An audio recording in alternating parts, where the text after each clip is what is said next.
Morning and thank you. I'm excited about being here, so thank you for the invitation.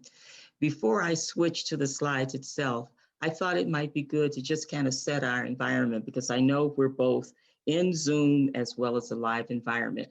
And I've been told that y'all are a highly interactive group. So just want to invite people as I go along with comments to really either, and Chris probably will be moderating this, but put on your in your reflections, feel free to raise your hand, or someone from the actual live room, feel free to chime in or raise your hand, however that process works for you.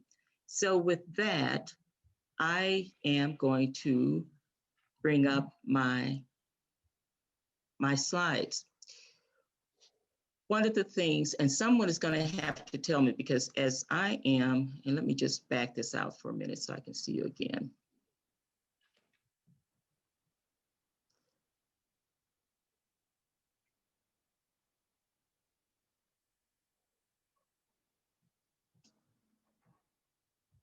As I'm in my slides, I may or may not be able to see you. So someone may need to prompt me if someone is there. So just wanted to make that comment as well.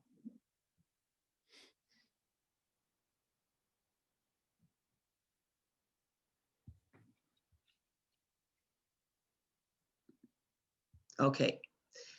One of the things that I wanted to be in conversation with you about is for us to be exploring unconscious bias. I realize that this might be repetitive and potentially some new information for others. So for our time together today, I'm going to be focusing on unconscious bias.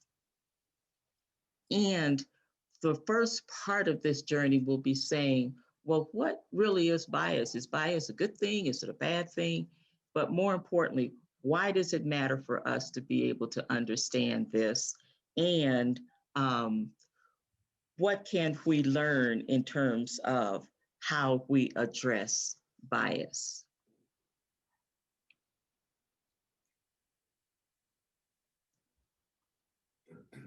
And I want to do a check. People are able to see my screen, correct? We are not. Well, no wonder. It worked just a few minutes ago. I tell you, technology is great when it works.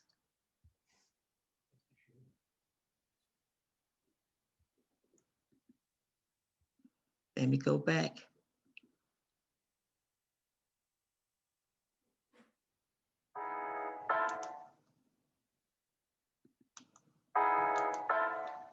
We can hear it.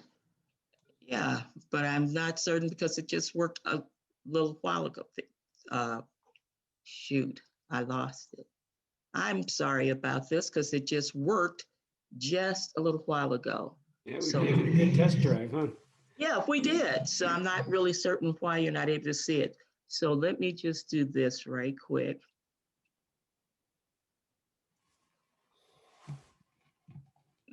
And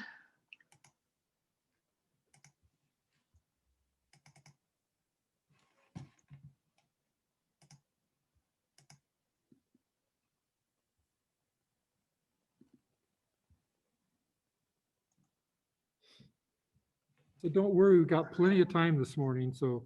oh, well, this is crazy because it worked just a while ago. Carolyn, I have it up on my screen. How about if I share it? Oh, okay, because I'm not certain what's going on here. So let me, because I have it up on mine, but you can't see it, so I'll end it. There it is.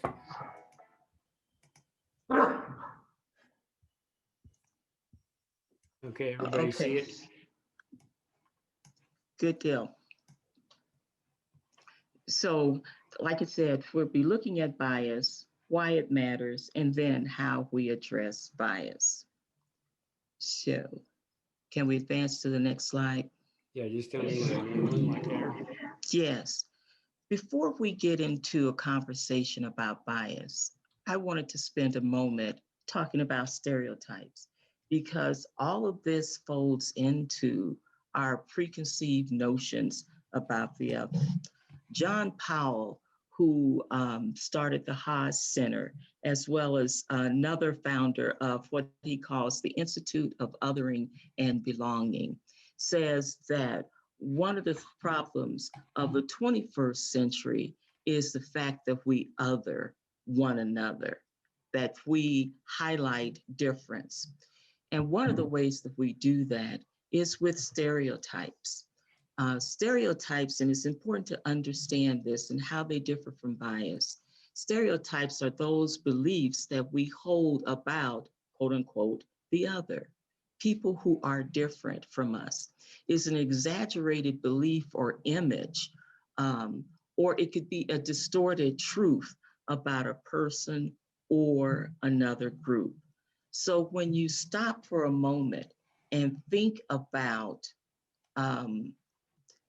some stereotypes that you've heard over the course of your life, I'm going to invite you now just to come off of mute or from the live world.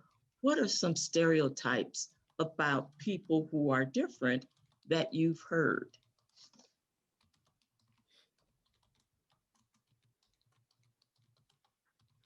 Blondes earn more money. You know, thank you, Jim, for having the courage to say that, because one stereotype out there is blondes are dumb. You know, anybody 6'5", they have to play basketball. If a man is 6'5", he's a basketball player. One of the stereotypes, all white people are rich, all Black people are poor.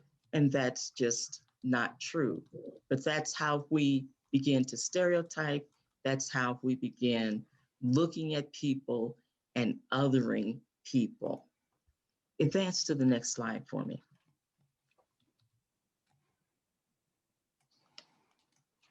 Okay.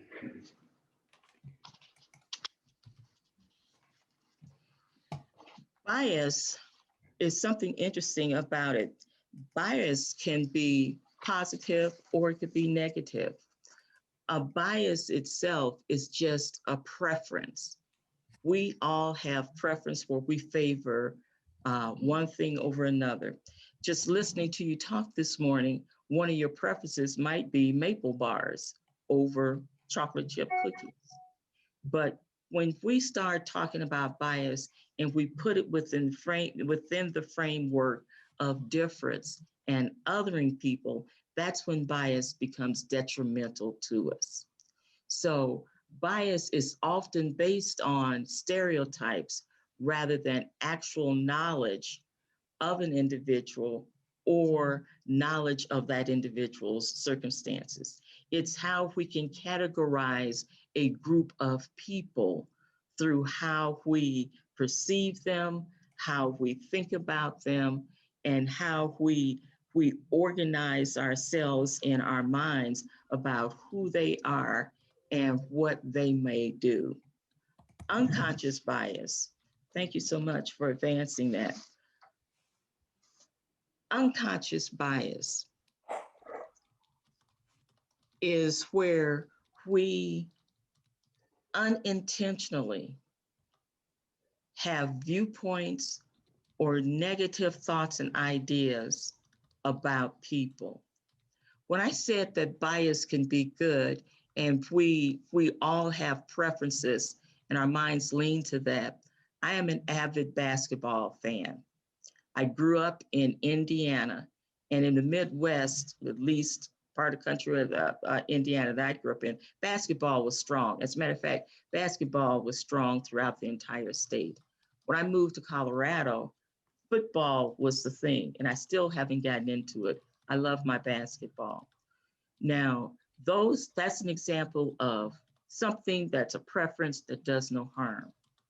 But this unconscious bias operates below the level of our thinking.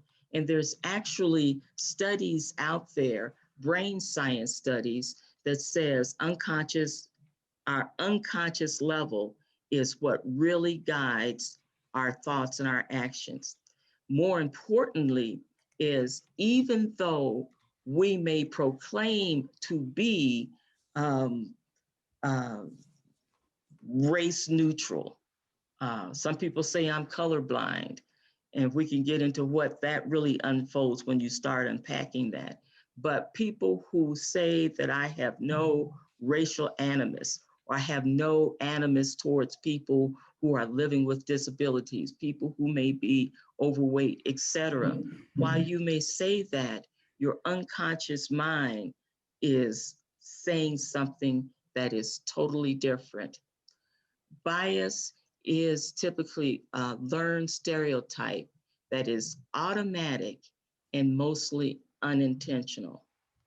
And when we get into those unintentional spaces of bias, that's when we get into the phenomena that's called microaggressions.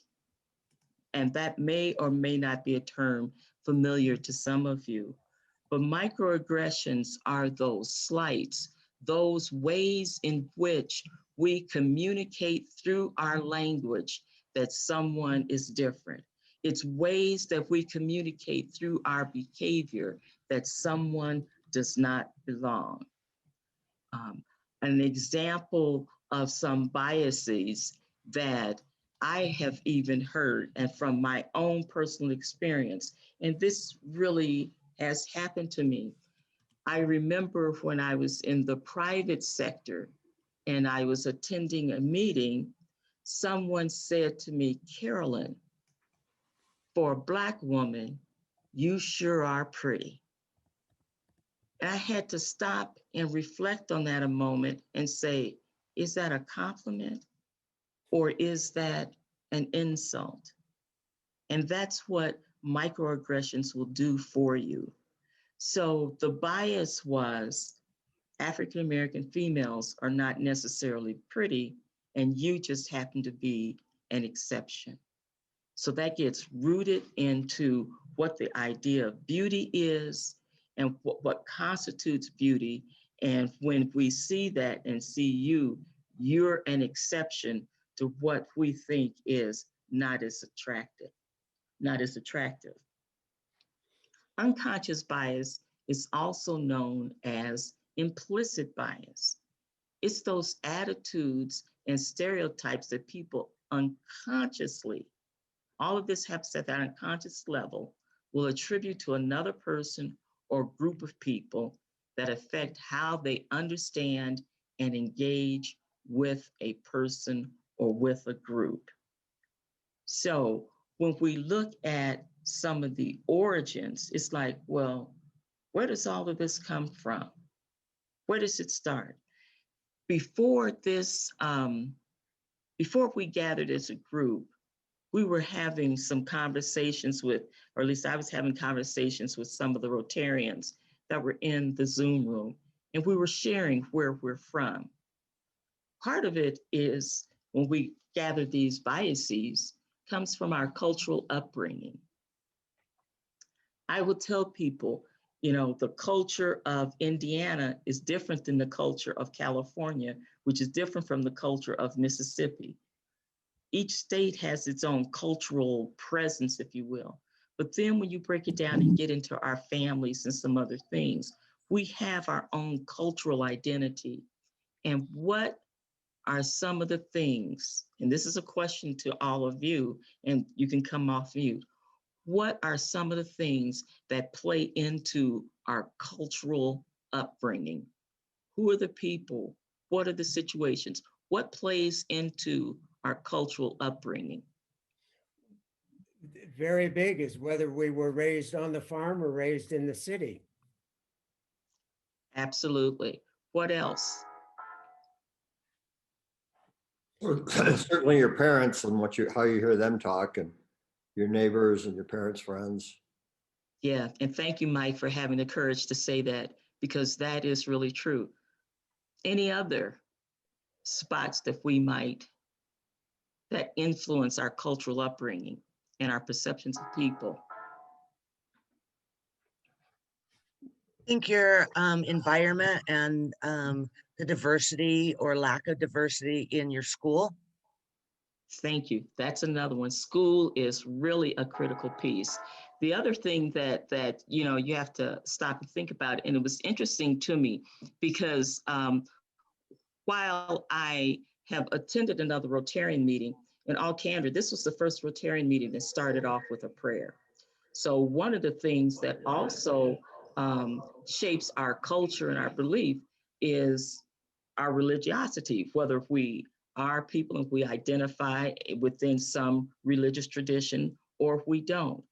All of those things shape our cultural upbringing and how we are socialized into this world.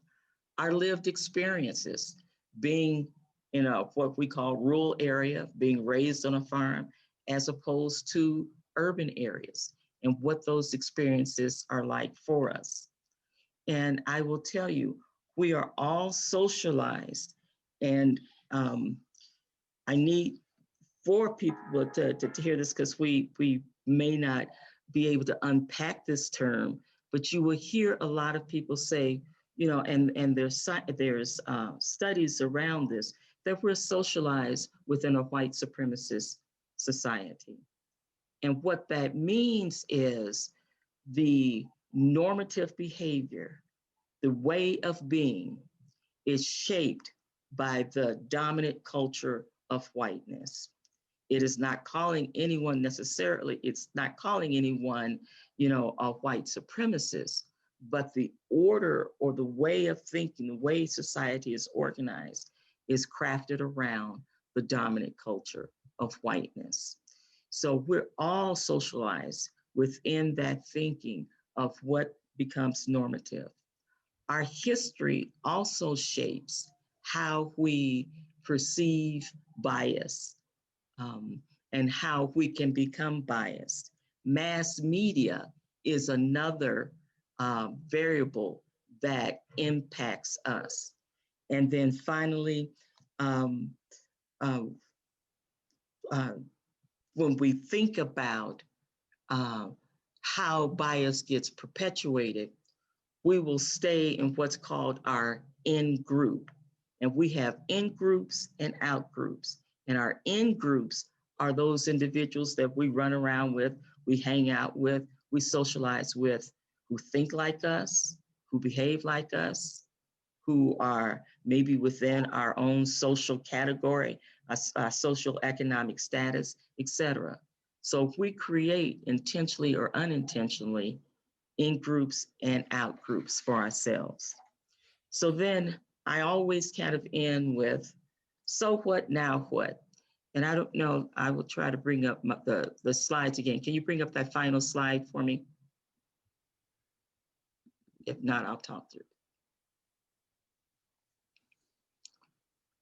So in advance to the next one.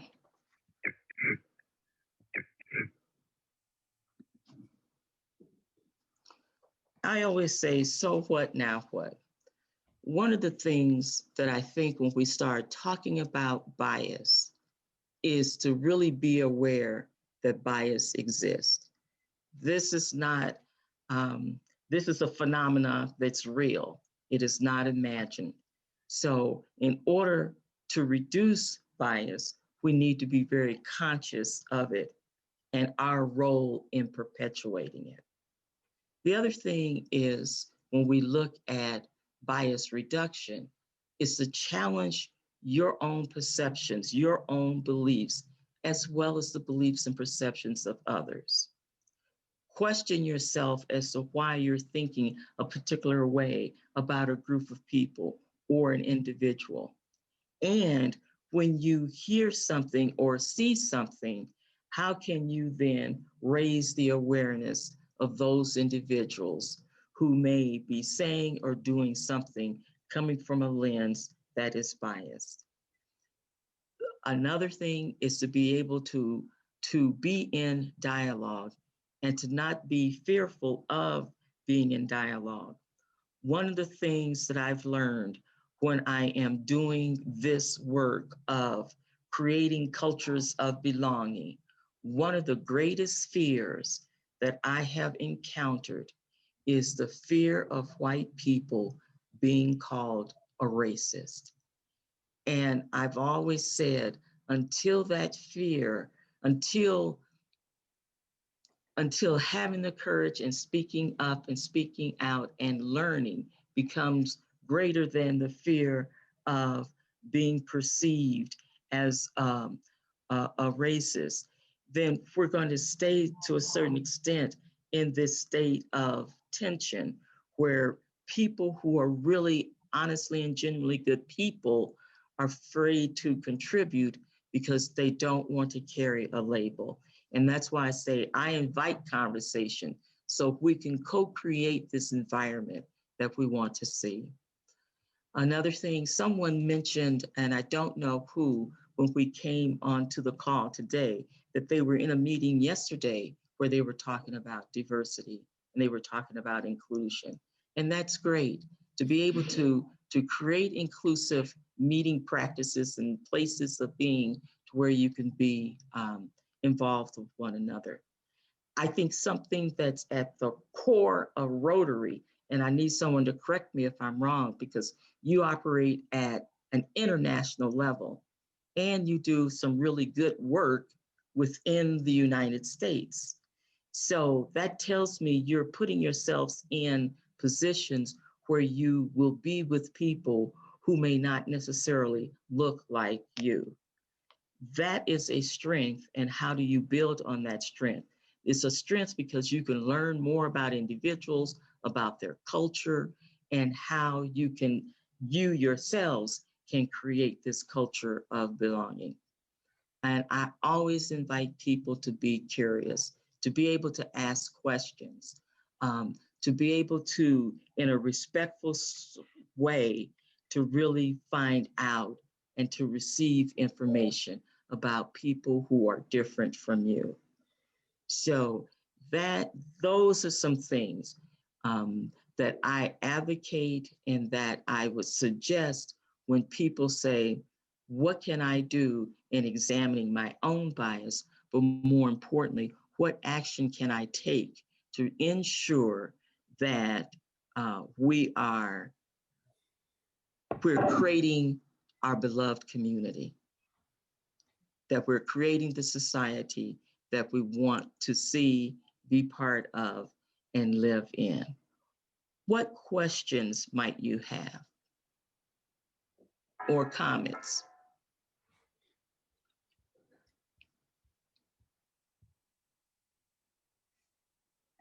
Get the. Yes, Mike.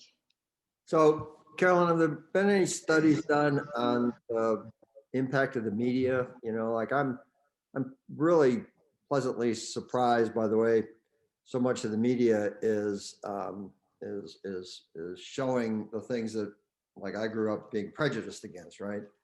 And you see lots of interracial couples, you see lots of gay couples on commercials and regular TV, kind of normalizing some of those behaviors, as opposed to, when I was a kid, we listened to Amos and Andy, right? Grew up with that kind of a picture, and now you've got plays like Hamilton, which just kind of shock people, and you have commercials that show, a normative interracial society. I think it's been a great movement to help people grow up with positive unconscious thoughts or whatever. But it seems to me that various forms of media are having a big impact, positive impact. Is that you? I think the media plays a role in shaping opinion, whether it's positive images or negative images. So yes, we are beginning to see more commercials as you've just described. But then it is penetrating someone's consciousness as well as unconsciousness to be able to embrace that. And releasing our negative bias and releasing stereotypes is really a difficult thing. There are some people who might look at those images in the movies, and I do a lot of training it's offensive to some people. So whereas for you, you might say it's really nice to be able to see this. For others, they're saying this is too progressive, or this is um, this is abnormal. This is not the way that it should be. So I think that the media does play a critical role, but we cannot leave our thinking up to just the media. We really have to investigate and interrogate our own way of thinking and believing about people who are different from us. So you really raise a good point, and I appreciate that. What are some of the other questions or comments, Jim? One of the things I see is the media use less adverbs.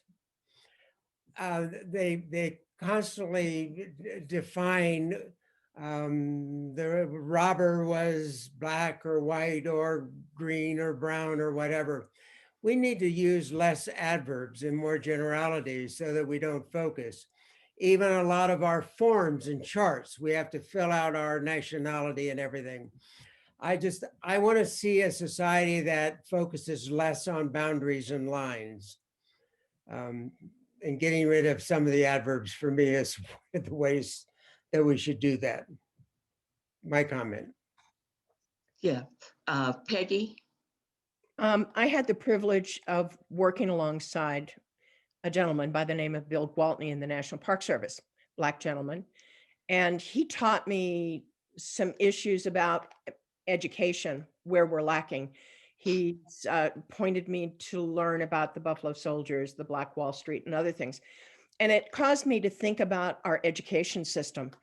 There is precious little in our educational system. I mean, history and all the work that came out of the New York Times.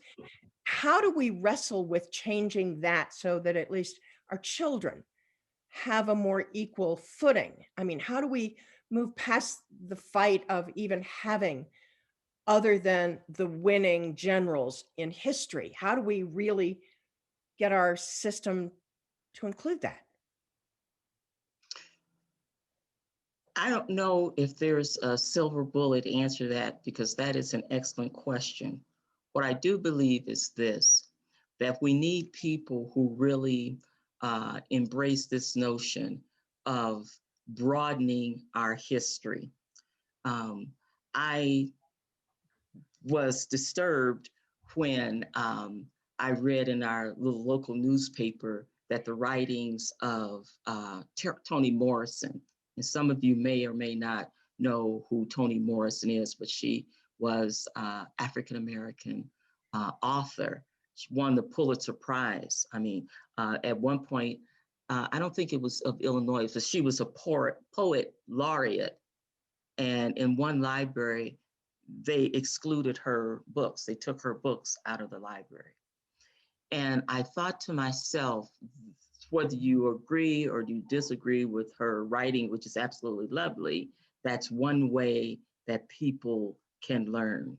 So it really is looking at how we want to create some system change. How do we put in our history the history of indigenous populations and their contributions to the United States? So that's a really tall task, and it's a big order, but we know that we need to be crafting a curriculum in preschool level on up that reflects the totality of US history, the good history as well as the not so good history, the things that we've done well and those things that we have not.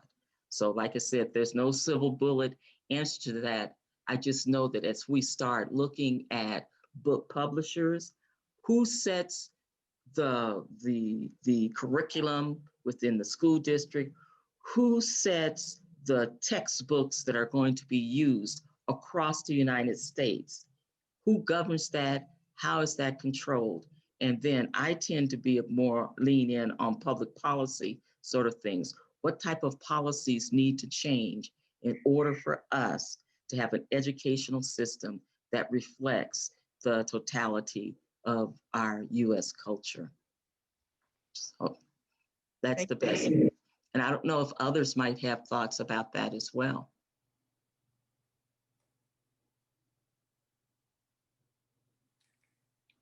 Any other questions or comments? Yes, Colleen. I'm just curious on the take action thing that you talked about. I would say that our Rotary Club would like to be much more inclusive. I mean, I think it is in our thought process, but if you take a look at our club, it's extremely white. And how do you go about broadening that? It literally, instead of, I mean, philosophically, I think that we're there. I just don't know how we do that literally. Our social circles are too white, and I would love to broaden my social circle, but I don't really know how to do that. I mean, I hate to be dumb, but I don't. No, and thank you for your honesty. And to me, you answered to a certain extent your question. Part of the reason why I'm here is because Jim knows Conoti. And Conoti and I have worked together for years, and we've been together.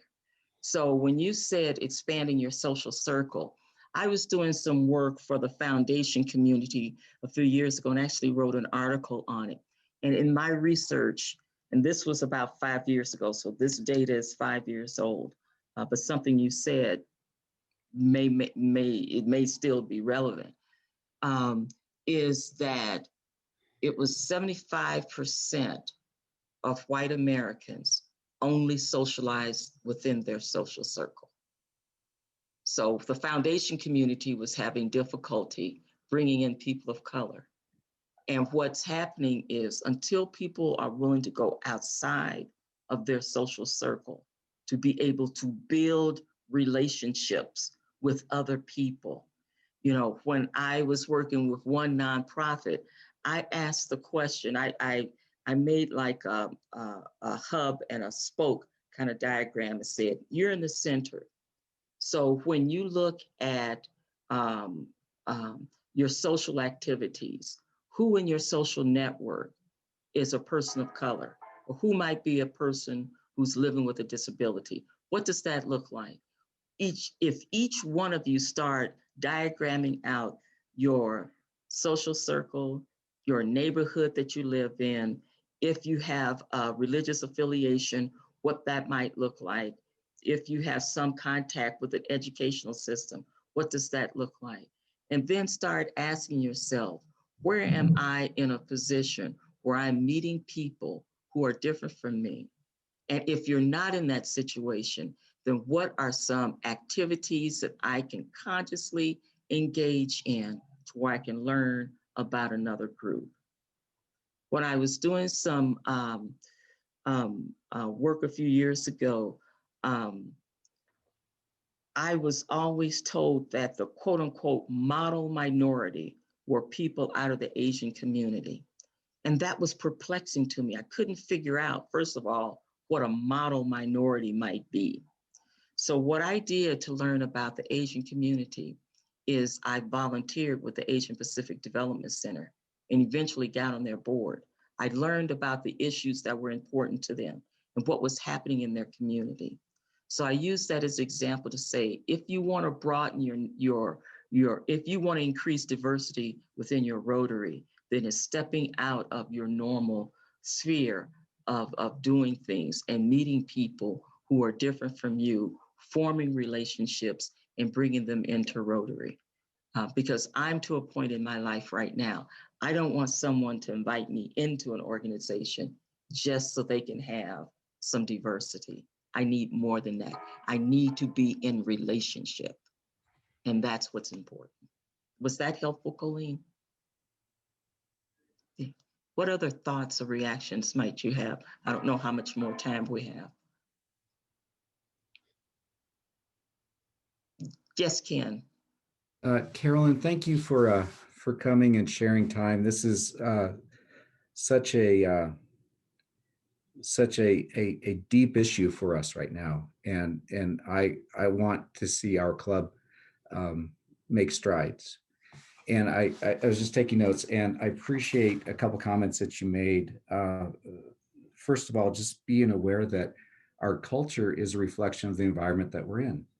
I think we just need to be aware of that.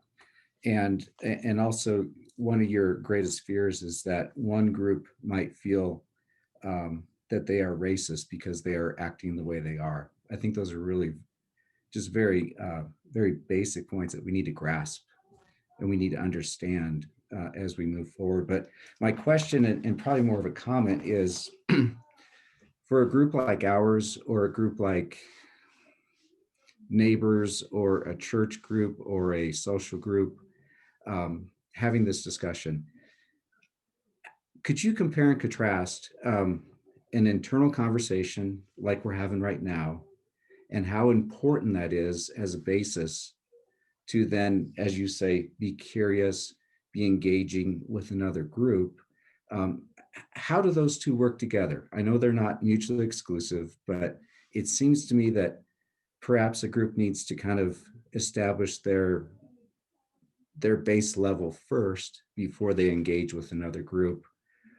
I'm not sure what that order is. I'm not sure if there's a right answer, but just curious what your thoughts on that. If I'm understanding the question, let me rephrase it, is how do we begin internally to start thinking about inclusion? If I were to put it in it's a simple form, is that what you're talking about? How do I make sure that we have a diverse and inclusive and welcoming Rotary Club?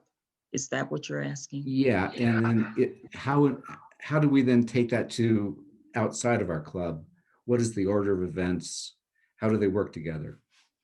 Yeah, and I don't know if there's necessarily an order of events, but the one thing that I do believe is that you as a Rotary Club, in my opinion, should be in dialogue with one another. And one of the questions to ask is, why are we wanting to do this?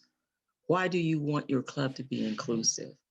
If it's just merely so that we can have some people of color and part of our group, then it's not going to work, in my opinion.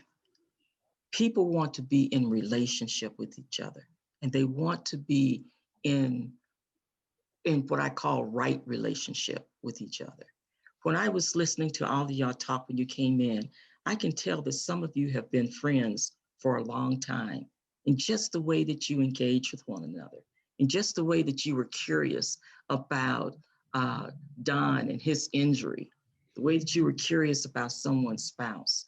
So when you start thinking about we want to diversify, we want to do some things, it's a conversation amongst yourselves as to be able to say why, and then to also be able to say what's going to be our intention around this and how much time do we really want to devote to this. And then to be able to look outside and say, what other groups do we want to connect with?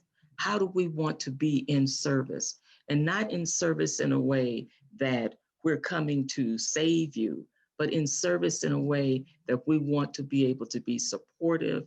We want to have some mutual learning amongst ourselves, because we're all doing this. And the term that I always use is in service of our beloved community. It is imperative that we figure this stuff out.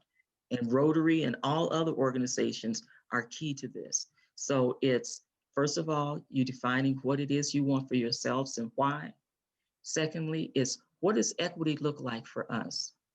What does inclusion look like for us? What do we want that to be?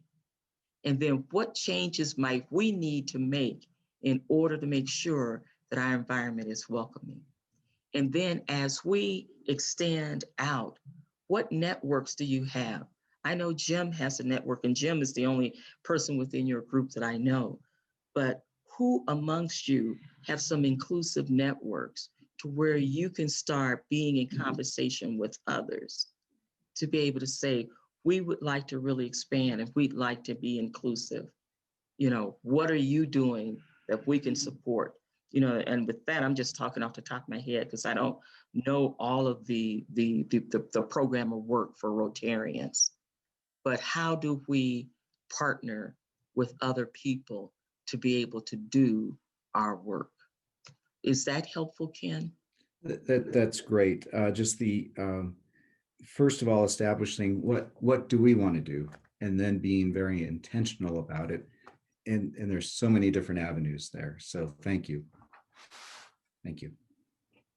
Yeah, Jim, And- did you?